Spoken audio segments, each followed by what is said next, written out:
dit l'être, le mouvement et la respiration, la santé vient de Dieu. Alors, à Dieu, notre Père, soit la louange, soit la gloire, de nous avoir tellement aimés et de nous avoir donné une valeur que rien n'aurait pu nous donner. Pour tant d'amour que peut avoir une mère pour son fils, il ne saura jamais donner autant d'amour que Dieu donne, autant de valeur que Dieu donne. Pardonnez-moi l'expression, l'amour d'un mari, l'amour d'une femme, l'amour des enfants, c'est artificiel à côté de l'amour dont Dieu nous a aimés. Son amour est véritable. Amen. Il n'a pas attendu que nous soyons aimables pour nous aimer.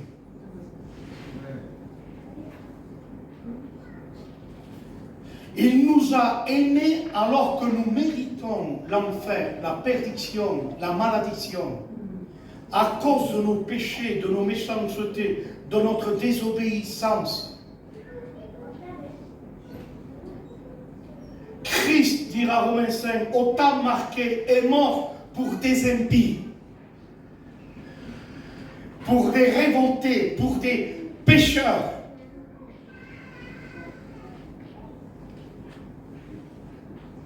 L'amour de Dieu me dépasse. Je ne sais pas pourquoi Dieu nous a aimés d'une telle manière. Si je me pose la question, mais qu'est-ce qu'il a prouvé chez l'homme pour l'aimer d'une telle dimension? Le texte, il ne dit pas Dieu a aimé les hommes et il a donné son fils. Le texte ne dit pas ça. Le texte ne dit pas Dieu a aimé les hommes. Le texte, il dit Dieu attend. Il y a une révélation dans ce attend. Attend aimer. Il a tellement aimé. Mais pourquoi tellement aimé? Pourquoi tellement? Que Dieu nous aime, ça nous suffit. C'est tellement grand aussi. Non, non, non. Il nous a tellement aimé qu'il a donné le cadeau parfait, la grâce excellente. Il ne nous a pas donné Gabriel, Michael, un responsable de guerre. Il ne nous a pas donné celui qui annonce les bonnes nouvelles, sinon, je suis celui qui me tient devant Dieu. Vite ton nom, mon petit pasteur. Gabriel. Il n'a pas donné Gabriel, je me tiens devant Dieu et dit, je t'annonce cette bonne nouvelle, parce que chaque ange a une responsabilité. Il ne nous a pas donné comme si Dieu aurait regardé dans son trône, qu'il regardait dans son trône, qu'est-ce que je pourrais donner aux hommes qui soient à la mesure de mon amour. Parce que j'ai peur qu'ils ne comprennent pas comment je les ai aimés, comment je les aime. Alors il dit, car Dieu a tant aimé, il a tellement aimé, qu'il a donné son Fils unique, afin que quiconque croit ne périsse pas, mais qu'il ait la vie éternelle. Ce soir, j'aimerais vous parler que dans la maison de Dieu, tout a été payé, tout est prêt. Tout est prêt, tout a été payé. Je ne vais pas vous parler de la montagne du mont Sinaï. Parce que la montagne du mont Sinaï, sous la loi, c'est la Pentecôte des 10 commandements qui a été donnée à Moïse quand ces commandements ont été donnés, 3000 personnes sont mortes. Alors vous comprenez bien que je ne vais pas vous donner la Pentecôte du mont Sinaï. Mais par contre, la Pentecôte, après la croix, sous la grâce, quand il y a eu la Pentecôte, 3000 âmes converties.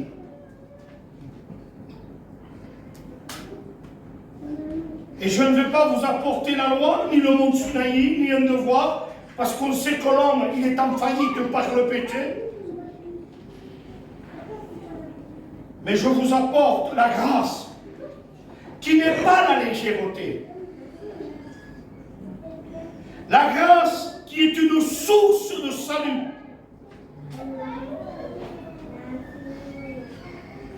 La grâce, c'est un cadeau que tu ne mérites pas. Tu as péché. Romains 3, 23. Tu es coupable de révolte contre Dieu. De péché, parce que le péché, c'est la révolte contre Dieu. Et la Bible dit, tous les hommes ont péché et sont privés de la gloire de Dieu. Mais le texte, il dit, ils sont gratuitement justifiés par le sang expiatoire de Christ. Par un seul homme, Romain dira, le péché est rentré dans le monde. Avec un seul homme, ça suffit avec le péché, pour contaminer toute la race humaine. Mais regardez, il dit, par un seul acte de justice, par l'acte du deuxième Adam, par l'acte du dernier Adam. Le premier Adam est terrestre, a porté la ruine, a apporté la peur, l'angoisse, la maladie. Mais l'acte du deuxième Adam, il dit par un seul acte de justice, il dit, la justification sur tous les hommes s'est étendue. Par un seul homme, le premier Adam, les hommes ont été roués dans le péché. Par un deuxième Adam, tous les hommes ont été déclarés, reconnus justes. Par la désobéissance du premier Adam, les hommes ont connu le chaos, l'angoisse, la séparation. Mais par rapport au deuxième Adam, par le don, l'abondance du don de la justice. C'est comme ça qu'il le dit Romain. L'abondance du don de la justice. Il y a de l'abondance dans la grâce. Amen. Il y a d'abondante consolation, d'abondante guérison. Il y a une source de salut, de restauration. Il y a dans la grâce la solution, la puissance pour te délivrer des liens, des vices, du péché, pour te déraciner des griffes du diable, par un seul acte de justice accompli par le Saint d'Israël, par le Christ, le Fils de Dieu. Alors, le prospiatoire, le sang de l'agneau, s'est étendu sur tous les hommes. Si le premier Adam a amené les hommes à porter l'image du terrestre, orgueilleux, désobéissance, drogue, péché, méfiance, désunion et les ténèbres, l'image du deuxième Adam, il a restauré l'image de Dieu le Père. Il a restauré la droiture, la sainteté. Il a restauré la justice de Dieu. Aujourd'hui, la grâce de Dieu et le baume, j'appellerai le diamant sans faille de la grâce, le diamant du sang de Jésus. Amen. T'apporte ce que tu as besoin. T'apporte ce que tu as besoin. Et la Bible dit, nous avons reçu de lui cadeau sur cadeau, bénédiction sur bénédiction, grâce sur grâce. Oh, si je te dirais, qu'est-ce que tu as fait? Tu es sous la malédiction de la loi. Paul dit aux Galates, celui qui transgresse un seul commandement, la malédiction de la loi est sur cette personne. Mais au verset 13, Christ nous a rachetés de la malédiction de la loi. De quoi s'agissait-il, la malédiction? C'est que tu as transgressé. Tu ne te feras point d'image taillée devant ma face. Tu ne commettras point d'adultère. Tu ne voleras point. Tu ne feras point de faux témoignages. Un seul que tu as transgressé. Il y a le ministère de la mort. Il y a le ministère de la condamnation. Il faut que le coupable paye. Et Romains 3, 23, tous les hommes ont péché. Et ils sont tous coupables. Coupables du péché. Coupables de rébellion. Coupables de division. Coupables d'avoir péché contre Dieu.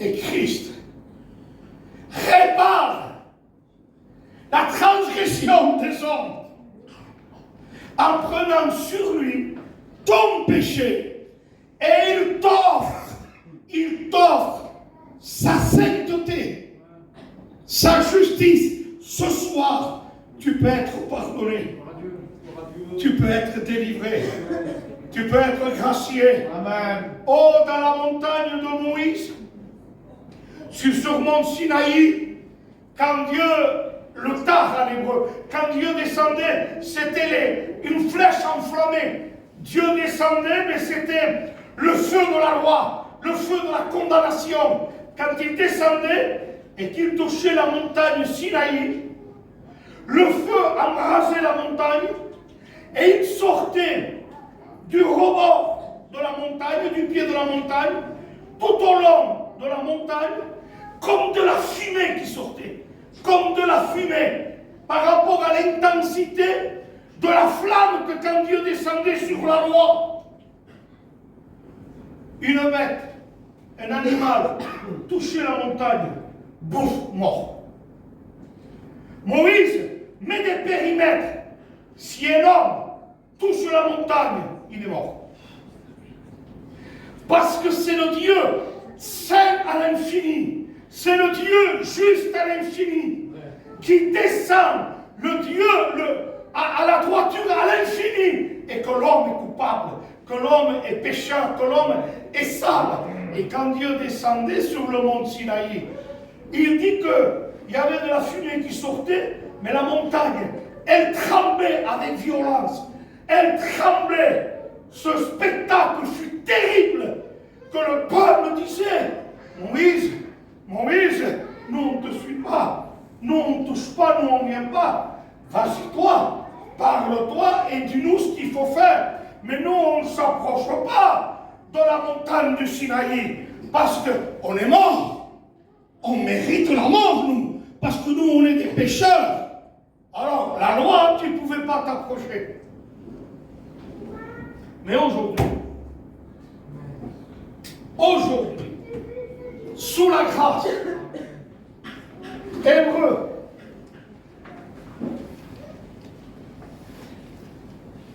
personne ne pouvait s'approcher. Mais aujourd'hui, grâce à Jésus,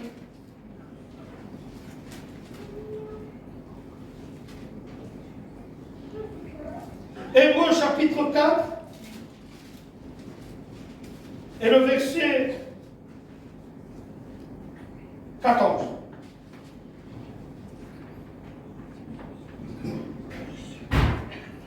Ainsi, puisque nous avons un grand souverain sacrificateur, meilleur que Josué, meilleur que Moïse, meilleur qu'Abraham et Jérémie, Ézéchiel, nous avons un souverain sacrificateur qui a traversé les cieux, Jésus, le Fils de Dieu. Alors retenez bien ceci: demeurons fermes dans la foi. Et être ferme dans la foi, c'est de ne pas avoir de doute.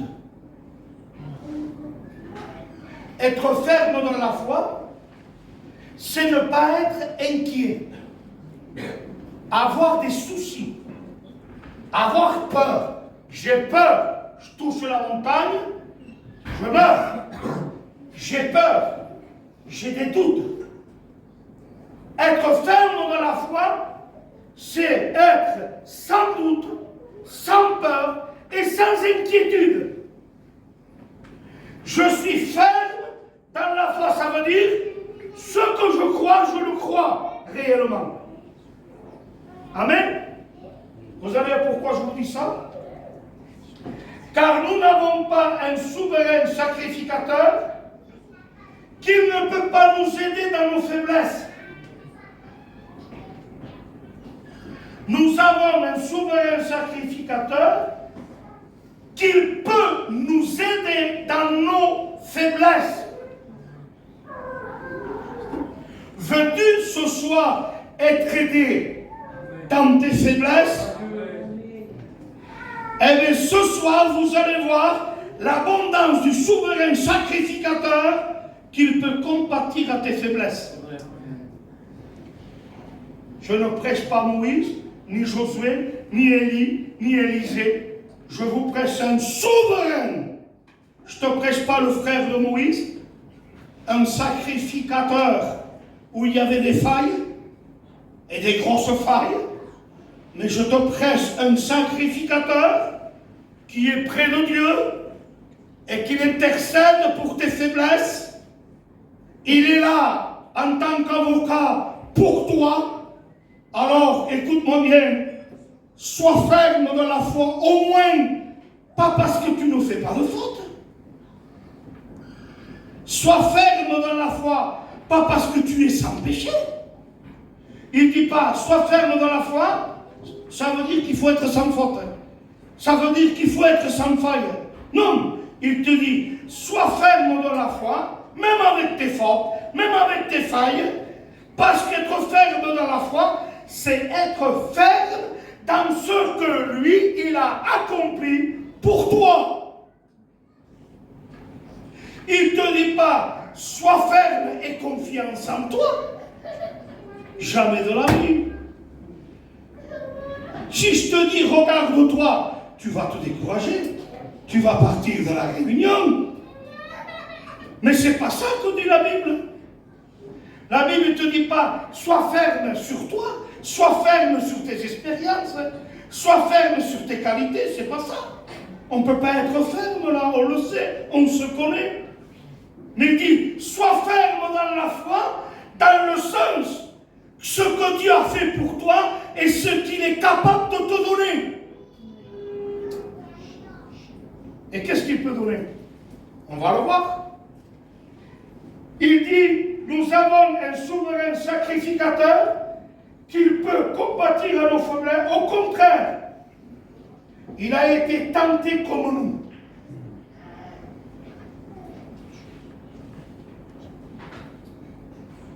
La loi, la religion, les hommes condamnent les faiblesses des hommes. Mais le souverain sacrificateur a connu ce que tu as connu, a passé par où tu as passé, a subi ce que tu as subi. Il a souffert avec des tentations que toi tu souffres. Mais la seule différence, c'est que lui, en connaissant les limites du corps, les faiblesses du corps, les tentations du corps, c'est que lui, il n'a jamais péché. Mais il sait ce que c'est être tenté. Il sait ce que c'est quand tu es fatigué. Il sait ce que c'est quand tu as besoin d'aide. Est-ce que Jésus n'a pas accepté de l'aide? Citez-moi le texte où il a manifesté qu'il a eu besoin de l'aide. Oui. Il a eu besoin, en demandant à ses frères, priez 1 heure avec moi. D'accord. Mais par rapport au corps faible, la faiblesse du corps. On l'a remplacé par Simon de Cyrène, si vous voulez le passer. Il a soulevé la croix. Il a connu ce que c'est les limites, la fatigue du corps. Sunt cansat. Quina sofrenza aquesta creu. Quina sofrança que passa amb aquesta dona. Quina sofrenza que passa amb aquestes escritures. Quina sofrenza que passa amb aquest problema. Quina sofrança je passe avec ces attaques. Quina sofrenza passa amb aquestes pensades. Il a pris la croix de la souffrance et il a senti les limites. Il a été jusqu'aux limites du corps. Il sait ce que c'est quand on ne peut plus. Qu'on dit, ah, il peut se mettre. Il a connu, il le sait, il te comprend. Amen. Amen. Lorsque tu es tenté, que tu te dis, mais Seigneur, mais vous prêt, non? Qu'est-ce que me vient? C'est quoi ces attirances qui me viennent? Mais c'est quoi ce goût qui me vient dans mon... Mais qu'est-ce qui se passe? Il sait tes limites, il ne te condamne pas. Et il te dit, je peux t'aider. Si tu veux t'en sortir, je vais t'en sortir. Amen. Si tu veux être délivré, je peux te délivrer. Amen. J'ai connu, j'ai été tenté comme toi en toutes choses. En toutes choses, tout ce que tu peux t'imaginer, il a été tenté. Il a eu soif. On lui a porté la croix. Jésus fatigué du voyage. Jésus fatigué du voyage. Jésus, il a connu la fatigue. Tu viens tous les jours à l'église, toi, en pleine forme? Est-ce que des fois, tu ne viens pas à l'église fatigué? Tu ne viens pas un peu fatigué avec les problèmes qui t'écrasent? Avec tout ce que tu subis, tout ce que tu vois, tout ce qu'on te fait? La souffrance, la peur, l'inquiétude, le doute, la dépression. Jésus fatigué. Il a connu ça. Il te connaît parfaitement. Il sait tes limites. Mais lui, il a connu ça, mais sans commettre du péché. Et à quoi ça sert ça? Qu'est-ce que ça t'apporte à toi? Écoutez-moi bien. Qu'est-ce que ça t'apporte à toi? Il n'a pas connu le péché. Écoute-moi bien. Le fait que lui n'a pas connu le péché, c'est une révolution. Le fait que lui, il a été tenté sans commettre le péché, ça veut dire tout ce que toi tu passes, il l'a suivi, mais lui, il a triomphé. Amen. S'il a triomphé sur ce que tu connais, maintenant il te dit, approche-toi du trône de la grâce. Parce que moi maintenant, je peux te faire triompher sur ce que j'ai triomphé. Ce soir, dans la parole, il y a la grâce, il y a la solution. Tu peux t'en sortir de tes doutes, des attaques du diable, de ton découragement, de ta fatigue. Tu peux t'en sortir. Comment?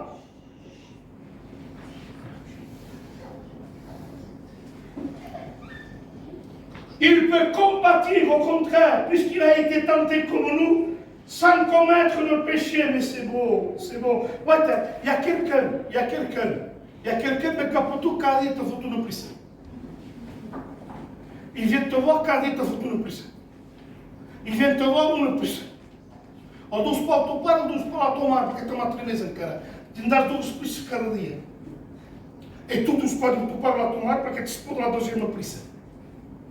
Alors qu'est-ce que tu fais? Une plus cada dia. Et tout d'un coup, tu vas avec quelqu'un de ta famille, ton copain, il s'en amis. Et tu vois qu'il arrive pour te frapper. Ça y est, il m'a rabé. Et donc quand tu gires, tu gires, il fuit. Il a peur. Oui, qui a pour que tu peux? Qui a? Ah, ça y est. Il y a mon cousin qui. Ça y est. J'ai trouvé la solution. Pour l'arrêter de me faire du mal, il faut que je prenne quelqu'un qui lui a mis une tannée. Et quand il est venu me voir pour me donner une tannée, il a vu celui qui lui a mis une tannée. Amen. Alors quand le diable vient pour t'attaquer tout ça, il faut qu'il voie le souverain sacrificateur avec toi. S'il voit que tu es avec Jésus, que tu es en communion avec lui, et que lui, il t'aide, que tu te tiens près de Dieu, automatiquement, c'est lui qui aura peur. C'est lui qui aura peur. Car celui qui est en nous est plus grand, plus fort que celui qui est dans le monde. Alors il a été tenté comme nous en toutes choses, sans commettre de péché. Voilà ma victoire, voilà ta victoire. C'est que Christ n'a jamais péché. Et que faire maintenant d'un tel souverain sacrificateur? Verset 16. Et là je rentre dans le cœur du message. Alors il dit, puisque nous avons quelqu'un qui a été tenté comme nous, quelqu'un qui l'a vaincu, quelqu'un qui peut m'aider dans mes faiblesses, quelqu'un qui peut me soutenir dans mon combat, quelqu'un qui peut être avec moi dans l'épreuve, quelqu'un qui ne me lâchera pas dans mes limites, quelqu'un qui ne m'abandonnera pas dans mon désespoir, quelqu'un qui m'a promis la miséricorde pour mes erreurs, quelqu'un qui m'a promis la grâce pour mes failles, quelqu'un qui m'a promis sa présence dans ma solitude, quelqu'un qui m'a promis sa force dans ma faiblesse, quelqu'un qui m'a promis la victoire dans mon échec. Alléluia. Approchons-nous donc. Approchons-nous donc. Tu es trop éloigné de Dieu. Voilà pourquoi le diable te traîne comme une marionnette. Tu es trop loin, tu es trop loin. Alors le texte il dit, approchons-nous donc. Amen. Le don c'est la solution. Ouais. Approche-toi donc, prie, cherche Dieu. Oui, mais mes péchés me découragent. Approchons-nous donc. Alléluia. Approchons-nous donc, si mes défauts, si mes failles. Approchons-nous donc avec assurance. Approche-toi. Les doutes que te donnent tes échecs, tes maladresses, ta peur, tes failles, te donnent des doutes sur toi. Il te dit que tu ne vaux rien. Il te dit que tu n'es pas comme tu devrais être. Alors, tous ces failles en toi, tous ces doutes en toi, sont là pour t'écraser. Mais lui, il te dit, approche-toi donc avec assurance. Mais pourquoi il dit avec assurance? Parce que Dieu a déposé dans un trône, qu'est-ce qu'il a déposé? Il dit, afin que vous trouvez quoi? Grâce, et que vous obtenez miséricorde. Alors Dieu a déposé sur un trône la grâce et la miséricorde. Il dit, mais approchez-vous avec assurance. Elle est là, je vous l'ai donnée. Venez, il y a la réponse à vos questions. Amen. Il y a l'assurance pour vos peurs. Il y a la joie pour vos tristesses. Il y a la sortie de vos déserts, de vos incompréhensions. Alors il dit, approchez-vous donc avec assurance. Pourquoi il dit assurance? Pourquoi sûr? Parce que là où tu vas, c'est un trône de grâce. Oh, que Satan voudrait te voler cette vérité. Oh, que Satan voudrait te tromper avec cette vérité-là, il voudrait te la dérober. Approche-toi. Mais comment? Attends. Logiquement. Attends. Parfume-toi. Tu veux t'approcher de Dieu? Tu veux t'approcher du trône? Hein? Donc, je te prêche la loi? Tu veux que je te prêche les prophètes? Tu veux que je te prêche tout le temps? Baisse ton temps. Tu mérites rien. Baisse la tête quand tu rentres à l'église. Hein? Trop de failles, hein? Trop de péchés. Hein? Trop de mauvais caractère, trop de mauvaises langues. Tu as trop des pensées impures et méchantes. Donc, va te laver, repens-toi, dans 15 jours tu viendras, quand tu seras droite, hein? Bien, con se la sprava, Bidra, et à qui ben, on fera l'exception. Je te comprends. Mais là, il te dit, écoute ce qu'il te dit. Tu as des faiblesses, tu as des besoins, tu as des manquements, tu as la peur, tu as des doutes. Il dit, viens avec assurance, avec tous tes doutes, avec tous tes manquements et avec toutes tes faiblesses. Non, mais vous comprenez l'évangile ou vous ne le comprenez pas? Moi, je la comprends en direct, la Bible ou en direct. Attends, je vais me perfectionner. Je dis, non, non. Tu vois tes failles, tes défauts, tes peurs te découragent. Oui. Eh bien justement, moi, viens avec tes failles, viens avec tes défauts. Approche-toi de l'abondance du trône de la grâce, du trône de la miséricorde, afin que tu trouves grâce. Amen. Amen. Trouve grâce. Amen. Seigneur, j'ai une faiblesse, j'ai un peu faible dans ce domaine. Qu'on ferait dans quel domaine? J'ai un point faible, Seigneur. Qu'on ferait? Approche-toi du trône de la grâce et lui, il te guérit. Lui, il le répare. J'en ai trop fait. J'en ai trop fait. J'en ai trop fait. Écoute-moi, mon ami. Tu peux dire j'en ai trop fait. J'ai trop péché. J'ai trop pensé ça. Écoute-moi. Écoute sur votre la sourate, la Cindy. Podes dir am suflet massa, tin massa miserie, tin massa souffrance. Et vous dites, c'est mon esprit perfect, il ne s'en va pas. Tu peux dire tout ce que tu veux. Viens avec ta misère. Viens, il y a de la richesse dans le trône.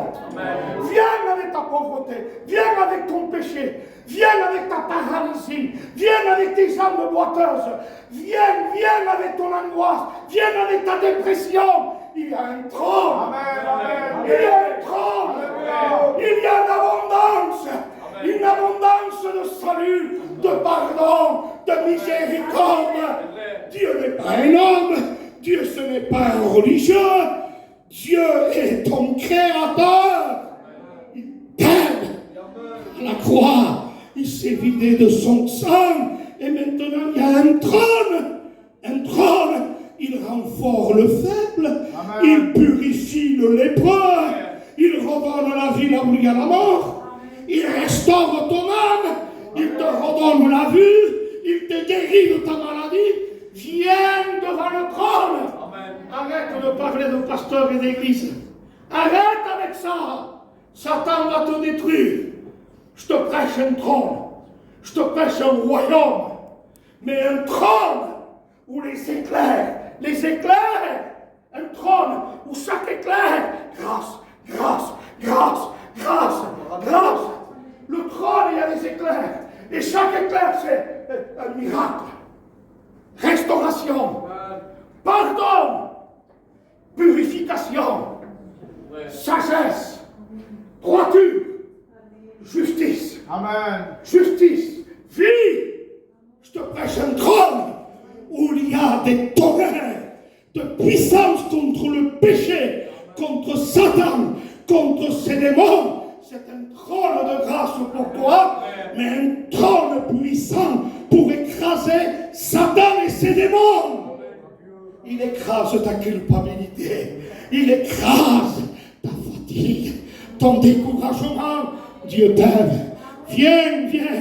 C'est un trône. Pourquoi il dit un trône? Parce que le trône, c'est un roi. Il est royal. C'est un roi. Mais un roi avec une couronne d'épines. Un roi avec du sang qui ruisselle de son front, avec des crachats. Voilà ta faiblesse. Il les a portés. Voilà tes points faibles. Voilà tes failles. Ils sont là. Le crachat, la sueur, l'arrachement de la barbe, les gifles de plein fouet, les crachats de plein fouet. On le frappe. On lui met une couronne d'épines, le sang, le crachat, tout est mêlé, tout coule de son front. Ça y est, il prend la malédiction de ta faiblesse, la malédiction de ton péché. Il le prend, il meurt avec ça. Mais il ressuscite. Amen. Et quand il ressuscite, c'est un trône de grâce. Amen. Paul dira, on est sauvé par la grâce, par le moyen de la foi. Amen. Amen. Où est la sainteté de la grâce? Parce que la grâce nous pousse à renoncer à la chair, au monde et au diable. Amen. Fortifie-toi, deviens fort dans la grâce. Alors je termine avec ça. Approchons-nous ce soir. Amen. T'es fatigué? Et toi là-bas? T'as vu des failles? Et toi là-bas? Je parlais mal. Et toi là-bas? Si tu saurais comment je suis. Et toi là-bas? Venez à moi. Venez à moi, vous tous qui êtes fatigués et chargés. Et moi, je vous donnerai le repos du pardon. Le pardon de la grâce. Maintenant, je vous demande une seule chose. Il y a le trône. Soyez fermes dans la foi. Maintenant, si vous avez la foi dans cette grâce, la grâce vous demande qu'une seule chose. Reconnais. Reconnais ce que tu es. Reconnais que tu as péché. Reconnais que tu n'es rien. Confesse-le. La foi, la profession de la foi. Confesse-le. J'ai péché contre toi et le ciel. Je ne mérite pas, mais tu me fais grâce. Est-ce qu'il dit, je ne suis pas digne d'être appelé? Qu'est-ce qu'il dit? Ton fils. Il s'enlève des droits, mais Dieu lui redonne. Il dit, vite, apportez la plus belle robe. Mettez-lui le nom au doigt, des chaussures aux pieds. Vite. Je ne suis pas digne, c'est vrai, mais la grâce te redonne le droit et ta place. La gloire, Seigneur. Moi, j'ai terminé.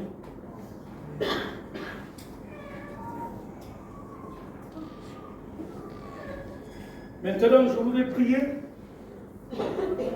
pour chasser l'esprit d'aveuglement. Les puissances de marabout qui veulent aveugler. Amen. Le Dieu de ce siècle aveugle l'intelligence pour que vous ne voyiez pas briller la splendeur de l'évangile du trône de la grâce.